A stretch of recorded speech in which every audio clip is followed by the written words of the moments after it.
Former Nigerian Football Federation President Amaju Pinnick has been appointed as the Deputy Chairperson of FIFA Men's National Teams Competitions Committee, a position that gives him a strong voice in the corridors of world football.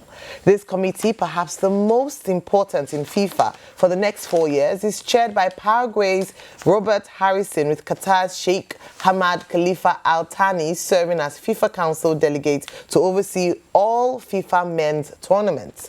The appointment of Pinnick is crucial for African football. It guarantees the continent a strong voice in shaping policies and decisions affecting the global game. Joining us on the show to discuss his latest appointment, which in our words has implications, is Amaju Pinnick, Deputy Chairperson of FIFA Men's National Teams Competitions Committee. He would also touch briefly on the deduction of 3 points by FIFA and the importance of Friday's crucial World Cup qualifiers. Good morning, Mr. Pinnick, and you're most welcome to the morning show. Thank you so much. Congratulations always nice. on your appointment. Well, congratulations. Congrats. Thank you. FIFA Men's Clubs competition, that's a very big one. And I hope that you know, as we say traditionally on this table, it has implications. Very serious implications. There's always pros and cons. More so, as you know, it's not just you. I think the NFF president, Alhaji Gusau, Interclub committee, also got appointed by FIFA, Aisha Falode, and Mustafa SAN. You know, and then, you know, that's very big. Even Justice Ayotunde Phillips so was returned as a member of the ethics committee. Take us through your own portfolio, what it means. The reward for hard work is more hard work, and the importance of this recognition of Nigeria within that global space, global football space.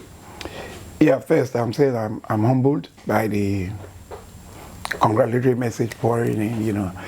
I knew something was coming from FIFA, but I didn't know it was this huge, and that's the truth, you know. I didn't know it was this because the committee for competitions is the most important committee, because FIFA is all about competitions, organizing competitions, which also includes the World Cup, all male, under 20, under 17, even up to the Club World Cup, because it's a committee that is saddled with the responsibility of even interfacing with national teams, for national team players to be allowed to play in various competitions. So it's huge, and I'm in touch with FIFA, and I'm very happy. It's a tenured appointment, and that we're going to be there for the next 4 years. And if you look at the caliber of people in the committee, even Danny Jordan from South Africa is a member of the committee. Danny Jordan was chairman of the 2010 World Cup in South Africa. So we are very, very happy. FIFA do not, when they select people, they know why they select you. They know that either you are extremely passionate about the game, and you are a stickler for details when it comes to organization and administration. So I'm humbled, and kudos to Nigeria, you know, because once again our name is the green, white, green flag will be in FIFA's books. Yeah. And it's not just about me, the incumbent president of Nigerian football, Ibrahim Goso, is a member of the Interclub committee. Aisha Falode, very seasoned journalist and the former chairperson of the Women's League, is a member of the Communications Committee. Then, of course, Ayo Mustafa, a member of the Anti-Racism and Anti-Discrimination Committee. Then our own Justice Ayotunde Phillips. Return in the Congress, our own is very powerful. It's a congressional approval for her to be a member of the FIFA Ethics Committee. You know, so we are happy that Nigeria once again is recognized globally. That's really good to hear, and I believe it's testament to the contributions you made to FIFA when you know, in the time you've worked or you've served there. But let me ask you a very light-hearted question. Can you squeeze Nigeria in to the World Cup, you know, with this one? Because I'm not sure our permutations and calculations will get us there, but just squeeze our name in. But I mean, that's on a lighter note. No. We are working with the National Sports Commission. We are working with the Federation. The National Sports Commission is like, they've been having sleepless nights on it. That's good. And they're in alignment with me. Okay. You know, it's not as if we can do any magic, but whatever is possible, we will definitely do. I take you back to Saudi 1989, you know, We were a goal down, but we came and we won, you know. And we got to the semi-finals of that tournament, even the Olympics in 1996. You know, where everybody thought it was Argentina, it was Brazil, the big names, but we ended up. You see, when we don't believe Nigeria, we come out, and that's when they come out. One of my lowest points in my life today is when Nigeria did not qualify for the World Cup. And we prepared, myself and the then minister, everything we needed to do, we did. But at the end of the day, they gave Nigeria almost 90% possibility to qualify, while Ghana was less than 10%. But it's football, a game. A game is played for one to win and one to lose. And that was exactly what happened. So we will do our best. We are working around the clock. First, I'm in touch with the players. I talk to them, you know. I make them realize that everything that everybody will say will culminate on the pitch. And who is going to be on the pitch? They will be on the pitch. I'm in touch with all of them. You know, I talk to them, and they have very huge regard for the country, and they all want to be there. The NFF wants to be there. Everybody, listen, you can't think about it. America, Nigeria has the largest educated immigrants in America, also in Canada, and you are saying that we're not going to be we'll try our human extreme, but that is what we try, human extreme, and that's it. And historically, if you remember, the last time the World Cup was held in America, Nigeria was voted number 5 best team in the world at that point, and were voted one of the most entertaining teams of that tournament. Nigeria playing an American World Cup is like home to us, you know, and we look forward to it. But in a pinch, I was saying we're not going to the last World Cup. I just have to tell you that.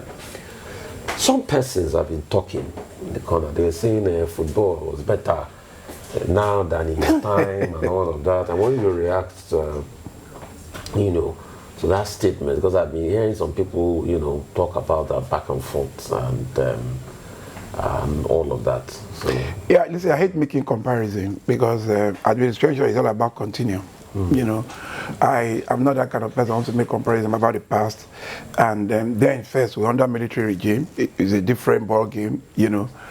And maybe the military, they needed validation. Now you look at the books, then you have to look at the books and apply things, you know. So I hate making comparison. No, I'm saying comparison. Somebody said, now. Some people are saying now that this current football no, because somebody mentioned your own time. Somebody mentioned, like I said, I don't want to make comparison. It was even mentioned at the AGA. That the president of Nigerian Football Federation said, okay, yes, you know, but to me it was a slip of tongue. I don't think it meant that he said, oh, from this administration, he was part of the last administration. There's an indictment of the administration. No. And some people are going to say, is it because he didn't qualify for the World Cup in this time? That is what I'm saying. Listen, the truth is, if you look at everything that happened during my tenure in 8 years, I don't start going back because it were very negative memories for me. I can tell you for free because, one, it was turbulent. I mean, you guys were aware of everything that transpired. For 8 years, apart from Sunday Diary bit, you know, it was under Dalong. And, you know, so I can tell you that we were completely distracted. But in spite of that, what happened?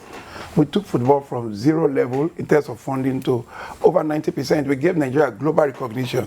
We did not go back and start indicting, say, Megeri's administration was X, Y, Z. No. We were focused in the future and beyond and say, this is what we're able to achieve. And like I told you, I'm not very proud of because if you know what happened, we did everything humanly possible to qualify for the World Cup. We won all our games. The only one we mistakenly lost here in Lagos to CRA. And we knew what happened the night before. But we went there and defeated them. When we qualified Nigeria for 2018 World Cup, that team was the toughest team. That was the toughest group. Toughest group ever in World Cup qualification. We had Algeria, we had Zambia, we had Cameroon. Who was the defending champion of AFCON? We went with 2 games unbeaten, we qualified. So the issue is getting it right from the beginning. We got it right from the beginning. We didn't lose to Ghana, but we did not win. But the points, home and away rules, kicked us out. So that's what I'm saying is, that was the lowest, till tomorrow is still the lowest point of my life. I don't think we did badly. Our administration shone like a very bright star. Amaju Pinnick, as we begin to summarize very quickly, what are your expectations in terms of Nigeria qualifying this time around We're playing Lesotho, I think, on Friday. On Friday. Yeah. We're going to play Benin. Eric Chow has put 23 man squad together. What do you expect? Because Nigerians are jubilating. Oh, South Africa has lost 3 points. Maybe that will help us. And then, of course, World Cup. Do you have any anxieties, particularly with regard to President Trump and his visa restrictions and fears about violence in some of the major centers in the U.S.?